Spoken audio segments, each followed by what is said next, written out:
Have you ever stopped to think about whether the air you're breathing at home is healthy? Recent news reports about the health problems in both new and old homes has certainly made people think more about the quality of the environment where we and our families spend a great deal of time. Ask yourself these questions. Do you frequently have headaches or feel nauseous or tired in your home? Do you feel better when you leave your house? Do you have unusual or noticeable odors in your house?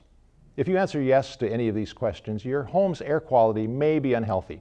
So stay tuned to today's episode of a Public Health Journal so you'll learn about some of the health hazards that might be present in your home. Welcome to a Public Health Journal, a program that explores public health issues facing our society today and tomorrow.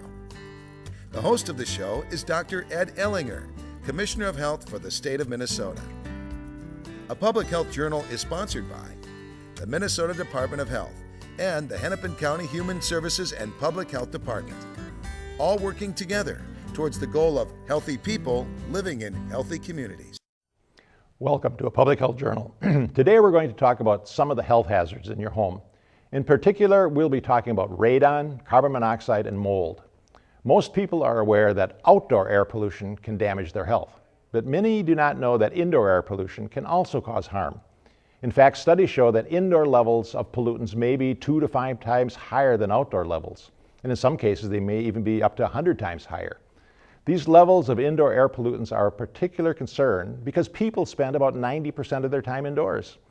In addition to the problems, we'll also talk about some of the things that you can do to improve the quality of the air that you breathe. Joining us in our discussion today is Dan Tranter, the supervisor of the Indoor Air Unit at the Minnesota Department of Health. The Indoor Air Unit conducts research, education, and outreach concerning indoor air quality, especially radon, mold, and carbon monoxide. Unit staff also regulates smoking in public places, air quality in enclosed sports arenas, and radon professional licensure. Dan, welcome to the program. Thank you for having me. You have a lot of areas that you're responsible for, but I don't think people really pay a whole lot of attention to the indoor air that they breathe. Tell us a little bit about the concerns that you have about indoor air quality, what your unit really focuses on in houses and park buildings and those kinds of things. Well, we really should focus on the spaces we spend the most time in, which are our homes and our workplaces. We spend a lot of time in our homes, and there can be a lot of different indoor hazards found in our homes, whether it be radon, which causes lung cancer, or asbestos. Tobacco smoke sometimes can be found in our homes. Sometimes we see lead in homes that can affect especially children and their brain. We can see mold and moisture, which can aggravate allergies and asthma. Chemicals can be brought into the home depending on products used and building materials. So there's all sorts of different indoor air pollutants that can build up in our homes, and we should be aware of them, and we should check for them, and sometimes we can also test for them. Mm-hmm. Do you think people really understand what's going on in their homes? And you have to do a lot of education, I suspect, with homeowners and renters. What level of knowledge do people have about the risks in their homes? It's really mixed. There's some people that are very attuned to their health and want to live in a healthy environment, so they will test their home for radon, they'll check their home for signs of water problems and pests. They'll know if they have asbestos or lead. And other people don't necessarily pay attention to those things. So our job as the Indoor Air Unit at the Minnesota Department of Health is to raise awareness around all of these different indoor hazards that can be found in the home. And we have a lot of information. We do a lot of education and outreach, partner with a lot of different groups to try to raise that awareness around indoor hazards. All right. Well, we're going to focus on 3 of the many hazards that are in the home. And first we're going to talk about radon. What is radon? Radon is a colorless, odorless gas. It is found naturally in the soil. In our soil we have uranium, and that uranium breaks down and becomes radon. Now radon is a gas, so it floats around in the soil and it eventually makes its way to the surface of the soil. Some of that gets into the general outdoor air, but a lot of it ends up in our homes, and it can build up in our homes to levels that are dangerous. Many of our homes in Minnesota have high radon levels, and we're concerned about these high radon levels because it's a type of radiation, and because it's a type of radiation, it can damage our lungs when it's breathed in. And as it damages our lungs, that can lead to lung cancer. And following smoking, radon is the second leading cause of lung cancer, a very significant carcinogen, And nationwide, it's estimated to cause 21,000 lung cancer deaths per year. So it's a very significant public health issue. All right. Well, we've got a map here that shows sort of radon levels across the state, recognizing the fact that tell us what's going on with this map. Now, this is a map of our great state of Minnesota, and we have high levels of radon throughout our state. Unfortunately, every zip code, every county does have high radon levels. Minnesota has some of the highest levels in the nation. The Upper Plains, Midwest region has very high levels of radon due to what's naturally in the soil, due to our long winters, our hot summers where we keep our houses closed up. And for these reasons, we have a lot of radon. And what you see in there in the map is that levels are high throughout the state, but they're especially high in southern and western Minnesota. Right. So we want everyone to test. And we hope the map will raise that awareness. All right. Well, the next slide shows, that comparison between Minnesota and the rest of the United States, and it really points out the fact that, Minnesota really it's a higher risk if you live in Minnesota for radon. Yeah, as you can see in this map, the average level in Minnesota is about 4 to 5 times the average level nationwide. And again, as I said, we have a lot of radon in Minnesota. We're one of the highest states in the country, and it's very important for people to be aware of this. To learn about the topic, and then it is very easy to test and to have some test kits on the table, as you see. Right. Well, I have one more slide that shows that actually it varies. Our risk for radon, breathing in radon, varies by season. Tell us what this is about. It does, yeah. The levels in the summer can be a little bit lower on average, maybe 10 to 20% lower, but as you see in this graphic, it's not significantly lower. So we do recommend people to test any time of the year. It is summer now, and you can certainly test right now to see if you have a radon problem in your home. If the level comes back low, you might want to test again in the winter, because sometimes in the summer people will leave windows and doors open during the testing period, and that might push the radon levels a little lower than it would be normally if the house was closed up, such as in the winter. The other thing to bear in mind is if you have a radon system, sometimes people will turn it off in the summer, mistakenly thinking levels are low in the summer. But that's usually not the case, and we should run our radon systems, and the fan should be operated continuously year-round. All right, so tell us about the testing kits. Yeah, so I brought 2 testing kits here today. The first one I'm holding up here is called a short-term radon test kit. We place this in our homes for 3 to 7 days. It's a very easy test kit to use. It comes in an outer plastic sleeve. You take off that sleeve, you put this piece of sponge in the mouth of the test kit. All that does is keep the test kit open. There's typically a hook. This one doesn't have a hook on it, but there's a little plastic hook. The best thing to do is hang it in the middle of a room, like from a light fixture, and hang it about 3 to 6 feet off the floor. We want that test kit placed in the lowest lived-in part of the home. So if you have a basement and you spend like 10 hours a week or longer down in the basement, test the basement. If you don't use your basement, you just go down there for laundry and storage, test the next level up. We want people to test an area where they actually spend time to see what they're being exposed to. And another test kit, if you wanted an even more accurate test over a long period of time, you can do what's called a long-term test, and these are placed in the home for 3 to 12 months. Again, very easy to use. These are all do-it-yourself kits. The homeowner, the renter can use the kit. When you're done, you package it up, you send it off to the lab and get your results back. Right. And the longer term one is so that you get some of the variation evened out, so that summer and winter you get a better average. Yeah, if you wanted to see what the differences were across season, the long-term test kit would be the way to go. If you want a quick test that's actually also still quite accurate, a short-term test from 3 to 7 days works well too. All right. So if you have high levels, what do you do about it? If you have high levels, we do recommend doing a second test for confirmation purposes. If those 2 tests do show high levels, then we do recommend installing a radon reduction system, also called a radon mitigation system. We prefer that people use a radon professional. These are certified people, they've been trained, they pass an exam, they take continuing education, and you can find these professionals on our website. They'll come in, they'll basically install a 4-inch PVC pipe that starts underneath the home. That pipe is routed through the home or up the side of the home. There'll be a fan placed in line. That fan runs continuously and draws air from underneath the home and vents it to the outside. So it's like a giant straw. Yeah, catches the radon and it puts it someplace else other than in the home. So instead of the radon coming into your home, it's going to go up the pipe and be vented to the outdoor air. And how much does it cost? it can cost around $1,500 to $2,000, so it's not insignificant. That's why we want people to do proper testing and do 2 tests just to make sure they have a real problem. What about renters? You know, are the owners of the facility responsible for doing this? No, landlords are not required to test. They're not required to install radon mitigation systems. The renter certainly can test if they want to. They could work with their landlord. The landlord could test. If there is a high level, the renter would need to talk to the landlord to see if they'd be willing to put a radon mitigation system in. All right. Well, I next want to talk about mold, but next we need to take a little break first. We'll be back right after this message.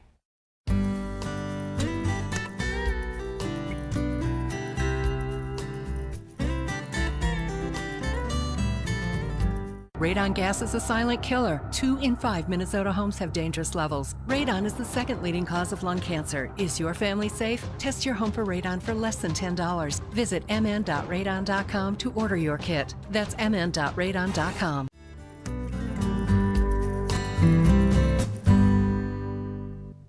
Welcome back. We're talking about indoor air pollution with Dan Tranter, the supervisor of the indoor air unit at the Minnesota Department of Health. Dan, let's next talk about mold. This is something that a lot of people are concerned about, and as you mentioned earlier, it causes lots of problems for folks who are real sensitive to some of these things. Tell us a little bit about why mold develops in houses. Mold can grow in our homes. It can grow in any building or anywhere for that matter that gets wet. If our homes get wet due to leaks or high humidity, mold will start to grow on our building materials. And some people are sensitive to mold. The mold can get into the air. It can cause people to cough or sneeze, have itchy eyes. Some people with asthma will see their symptoms get worsened, so their asthma will exacerbate. There's some people with allergies that are sensitive to molds, and their symptoms may worsen too. But even if you don't have allergies or asthma, you can react to mold, and typically we see those respiratory symptoms, chest, nose, and throat symptoms. So it is a significant issue because it can affect a lot of different people. But the key is moisture. We want people to focus on keeping their homes dry, preventing leaks, when they find leaks and moisture problems to fix them, and then to carefully and safely remove that mold growth so it's out of the home. Mm-hmm. So how do you know if you've got mold in your home? It's a good question. It can be kind of difficult. We do recommend people first start by inspecting their home themselves. People know their homes better than anyone else. They probably know the history. They know maybe where water came in. They can check those areas. They can look very carefully in the crawl space, in the basement, behind items, up in the attic. And hopefully the homeowner can find the mold problem themselves. If they can, then they can move on to fixing the water problem and cleaning up the mold. If the homeowner can't find the mold problem and they smell a musty odor, or they see some staining, or they know from their illnesses that they can react to mold, then they can hire a mold professional that can help inspect the home, or maybe a home inspector who can carefully inspect the home to try to find the problem. They do have some tools like moisture meters and infrared cameras that can also help find the problem. Mm-hmm.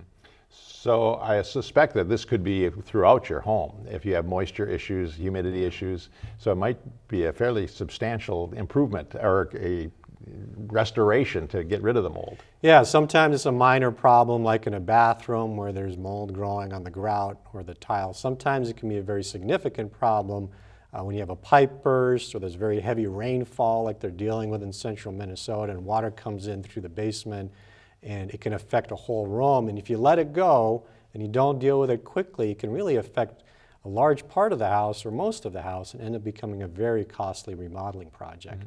Mm-hmm. So what role does your unit play in mold? Is it more about education, or is it helping people to figure out ways to deal with the mold, to test for it? Yeah, we focus on education and outreach in the indoor air unit. We handle a lot of calls and emails. We go out to community events. We talk to the public there. We do presentations. We also do trainings for builders, real estate licensees. We do workshops with local public health and other partners to raise the awareness of the issue and so they understand the different tools and resources available. Is mold also an issue in schools? It can be. Any building can get wet. Any building can have leaks and floods, and schools do have health and safety directors and coordinators. They do inspect their buildings periodically, and they ought to have policies around how to deal with moisture and how to respond when they find mold growth. So if you have any concerns, I always tell parents and staff, talk to the health and safety coordinator first. you still have questions or concerns, you can certainly call the health department. Like for radon, there are people who are trained to mitigate it. Are the same thing for mold? There are actually people who can go through a training and certification so they become a mold inspector or a moisture inspector. And just as with radon, we have these mold professionals listed on our website too. All right, good. Well, the next I want to get into is really talking about carbon monoxide, another one of those things that most of us don't know that may or may not be in our house. But first, we need to take another little break. Okay. So I'll be back with another segment right after this message.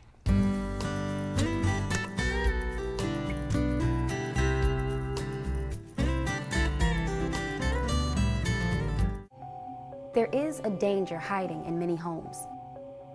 Radon is a radioactive gas that is naturally produced by the earth. It has no color and no smell. Exposure to radon for a long time can lead to lung cancer. The good news is that it's cheap and easy to test your home for radon. Test kits like these are available for a few dollars at the home store or on the internet.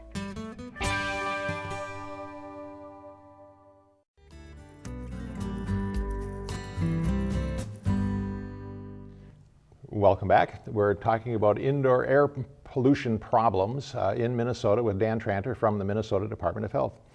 Dan, the third area that we're going to be talking about after radon and mold is carbon monoxide.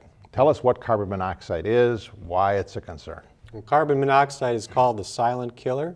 It can be found in homes when there are problems with our furnaces, water heaters, and other combustion equipment. It can be found in cars, anywhere that we're burning fuel or other materials, a little bit of carbon monoxide is produced. But when we have problems with our appliances or vehicles and other equipment, it can leak into our homes. And you can't see or smell carbon monoxide, you won't know it's there. You might start to feel a headache or nausea or dizziness, but oftentimes people dismiss those symptoms. If the levels are high enough or you're exposed long enough, an individual could pass out, they could enter into a coma, they could even die. And unfortunately here in Minnesota, about 15 to 20 people die every year from carbon monoxide poisoning, and there are dozens of hospitalizations and ER visits every year from it. Are there particular areas that are more risky, at higher risk? I know fishing houses have always been, a concern for ice fishing, or garages where people are trying to do some charcoaling or something within an enclosed space. Any particularly risky areas? Yeah, as you point out, any sort of confined space where you're using a vehicle or heating equipment and there isn't adequate ventilation to clear out that pollutant can be a risky place. So certainly fish houses, ice houses where people are using heating equipment that don't have adequate supply air or venting, that can be a problem, and unfortunately we do see some ice fishing deaths from year to year. In our garages, if people are idling vehicles, they can get poisoned if they're working on the vehicle or using powered equipment in that space. So we do recommend people always back their car out and warm it up in the driveway. Here in Minnesota, people like to warm up their cars, but do pull it out and let it warm up in the driveway. Actually, most poisonings and deaths do occur in the home. And the leading cause is the furnace and the water heater. When those are malfunctioning and leaking carbon monoxide into the indoor air, that can cause some sickness and death. Right. No, I know that not all ages are exactly the same, but we have a map here or a chart here that shows some of the differences. Tell us what we're seeing here. Yeah, so the MDH, the health department, has analyzed hospitalizations related to carbon monoxide, and what we've seen is that men are more likely to have carbon monoxide poisoning than women. So the blue bar represents hospitalizations for men, and the magenta color is for women. And that probably has to do with the hobbies and interests that men tend to have with ice fishing and hunting and perhaps working on vehicles and occupational exposures. We also know that the elderly are more likely to have carbon monoxide poisoning because they may have conditions like anemia or cardiovascular diseases where they react to lower levels, react sooner to carbon monoxide and get sick faster than younger people. We've also seen more carbon monoxide poisoning in greater Minnesota. That again could have to do with ice houses, people staying in cabins where the heating equipment may not be operated and maintained as well as primary residences. And the housing stock is a little older in greater Minnesota, so that could be a cause as well.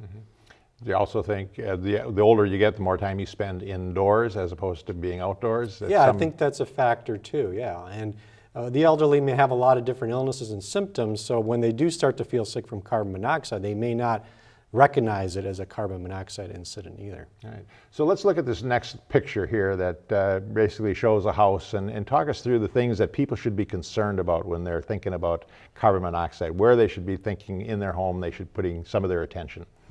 Well, every homeowner should know what equipment and appliances run on gas or propane versus what runs on electricity. So our furnaces, of course, typically run on gas or propane. Know that and look for signs of problems, like do you see rusting or corrosion? Do you see moisture? Do you see soot around your furnace or the flue from the furnace? Some of our homes have electric water heaters, but most of them are gas powered. And so again, we want homeowners to know that and look for signs of problems. Again, rusting, corrosion, soot around the water heater and the flue from the water heater. Now beyond that, some of our homes have gas stoves. Occasionally, our dryers can be gas powered. Sometimes we use space heaters and bring those in. We want to make sure those are properly vented. And we also want to encourage people not to grill in their garage, not to bring in portable generators into the house or the garage. Run those outside. As I said earlier, back the car out when you're warming it up. So, how can people test for carbon monoxide? You look at those things, but all right, something's going on with the water heater, but how do you know it's leaking carbon monoxide? Well, it's critical that every home have a carbon monoxide alarm. In fact, it's required by code. So if you were to sell your property or rent your property, you'd have to put one in. So I encourage everyone to make sure they have carbon monoxide alarms in their home. There needs to be one at least. There needs to be a carbon monoxide alarm within 10 feet of every bedroom. So for some homes, one alarm may be sufficient. For some homes, they'll need 2 or even 3. Those carbon monoxide alarms are inexpensive. They're about $30 a piece, and they're real lifesavers.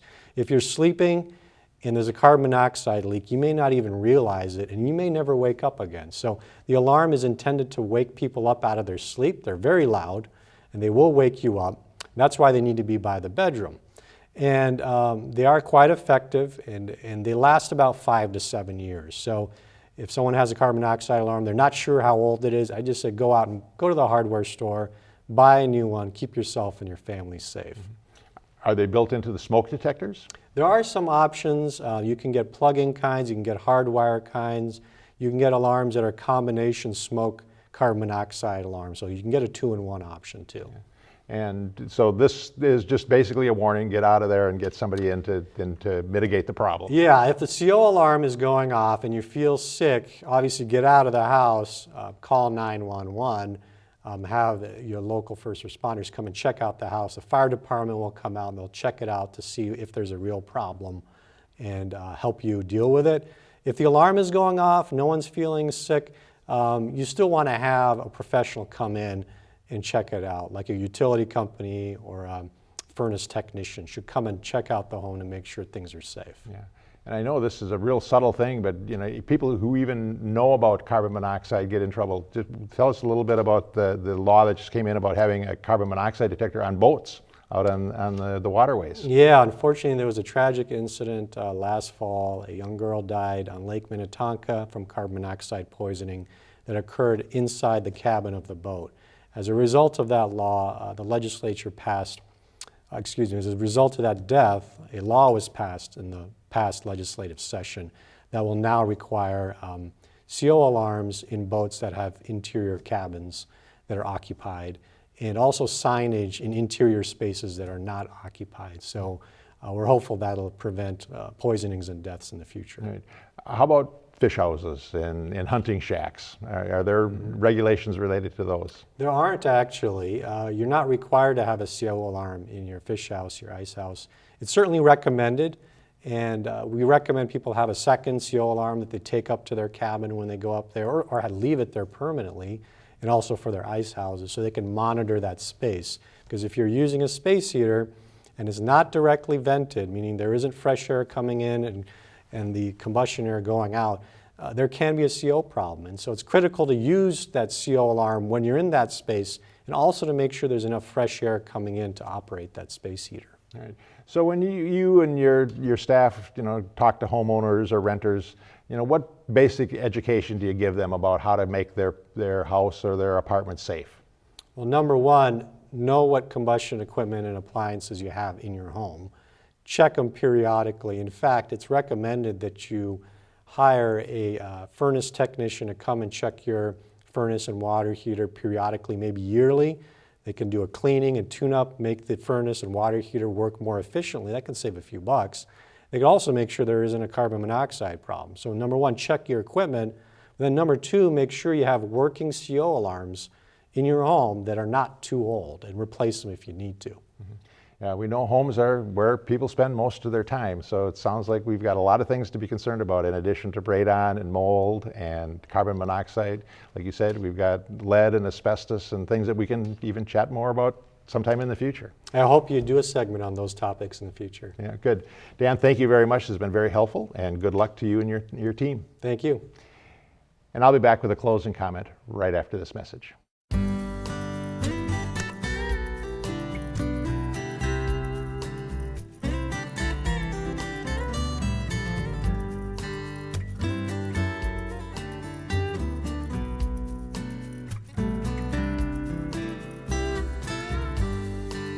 Radon gas is a silent killer. 2 in 5 Minnesota homes have dangerous levels. Radon is the second leading cause of lung cancer. Is your family safe? Test your home for radon for less than $10. Visit mn.radon.com to order your kit. That's mn.radon.com.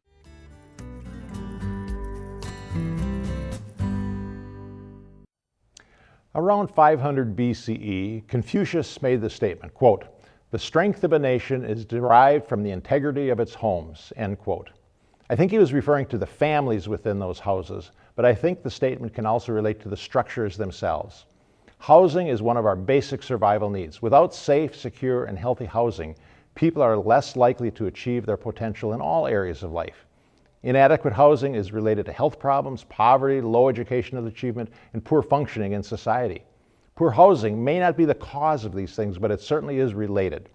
Because of this, we need to take better care of our existing housing and improving the standards for constructing new houses.